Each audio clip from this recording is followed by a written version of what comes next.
Good evening and welcome to Poland Daily. I'm Nicholas Richardson and this is the news.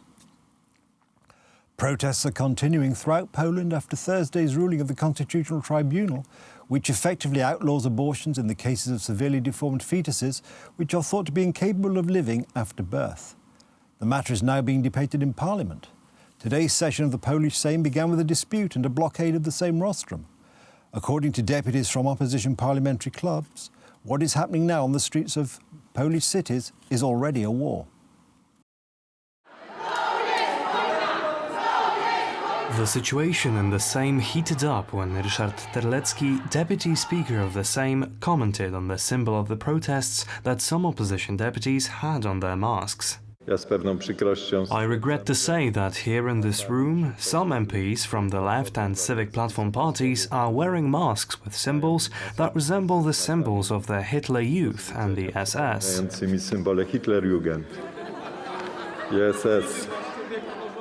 MPs from the left party said that what is happening now in the streets of Polish cities is already a war. History is writing itself in front of our eyes. This is a war, and you are going to lose it. The left party wanted a draft bill liberalizing access to abortion to be included on the agenda. Deputy Speaker Terlecki excluded two MPs from the Civic Coalition, Klaudia Jachira and Sławomir Nitras, from the deliberations. After a heated conversation, the Deputy Speaker ordered a short break. On the other hand, yesterday, Jarosław Gowin's Agreement Party spoke about the need to amend the abortion law after the ruling of the Constitutional Tribunal. We have to work on and talk about possible solutions. The government plenipotentiary for the disabled, Paweł Wdówik, took the floor during today's session. Te ponad 1000 aborcji.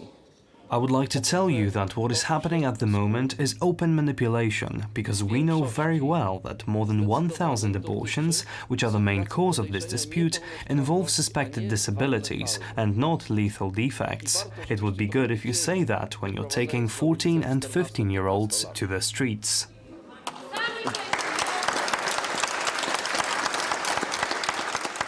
Information about the For Life programme was presented in the Sejm today by Marlena Maląg, Minister of Family, Labour and Social Policy. Polish Prime Minister Mateusz Morawiecki has commented on the current situation in the country and the protests taking place throughout Poland after Thursday's decision of the Constitutional Tribunal. Apeluję I dziękuję za wasz spokój. I would like to thank all parents for their patience and for the fact that they care about every matter which is being discussed today. I hope that the wisdom of those who are silent wins. I hope that there will not be an escalation of this dispute. I appeal to people to be calm, not aggressive, and to respect the tradition of our fathers and ancestors. There is just one Poland, and we have to share it and find our homes here. We are all different, we have to respect each other, and we have to know how to talk to each other. Wszyscy musimy znaleźć w niej swój dom. Today, Julia Przyłębska, president of the Constitutional Tribunal, issued an order concerning the immediate delivery of a ruling on abortion. According to the Government Legislation Centre, this will happen on the 2nd of November at the latest. The Ministry of Health has presented the newest data on the spread of the COVID-19 virus. The last 24 hours have seen a new record number of infections in the country. During the last 24 hours, 16,300 new cases of coronavirus infection were detected and there were 132 more deaths as a result of the disease. So far, the coronavirus infection in the country has been detected in more than 280,000 patients, more than 4,600 of whom have died. Today, Prime Minister Mateusz Morawiecki presented a support plan for industries affected by the restrictions introduced to limit the spread of COVID-19. Within the framework of what is known as the Industry Shield, the government will pay an additional furlough benefit, as well as introducing an exemption from paying social security contributions and a subsidy of 5,000 zloty for micro and small businesses. Największe obciążenie The greatest burden for businesses during the second wave of the pandemic concerns all kinds of restrictions in the field of services, in particular food and drink services, restaurants, bars, pubs and such like. However, entertainment, the fitness industry, trainers, employees in gyms also suffer. These are the business people who need help today. Po pierwsze, First of all, in November we will exempt these industries from paying social security contributions. Secondly, we are implementing furlough, which is a subsidy from the state budget to maintain employment in these companies. Thirdly, we are introducing subsidies in the amount of 5,000 zlotys for small and micro companies which have fallen into a very difficult economic situation. 5,000 zł. As expected, the United States Senate has confirmed the nomination of the new Supreme Court Justice, Amy Coney Barrett, by a margin of 52 to 48, reflecting the Republican-Democrat split in the Senate. As a result of this appointment, Conservatives will now dominate the Supreme Court, having 6 justices to the Liberals' 3. Amy Coney Barrett, nominated by Donald Trump as the new United States Supreme Court judge, has been confirmed by the US Senate. Are there any senators in the chamber who wish to vote or change their vote? If not, on this vote, the yeas are 52, the nays are 48. The nomination of Amy Coney Barrett of Indiana to be an Associate Justice of the Supreme Court of the United States is confirmed.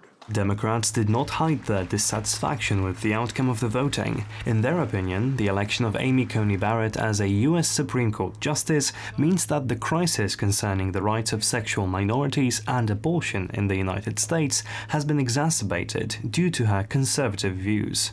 And the next time the American people give Democrats a majority in this chamber, you will have forfeited the right to tell us how to run that majority.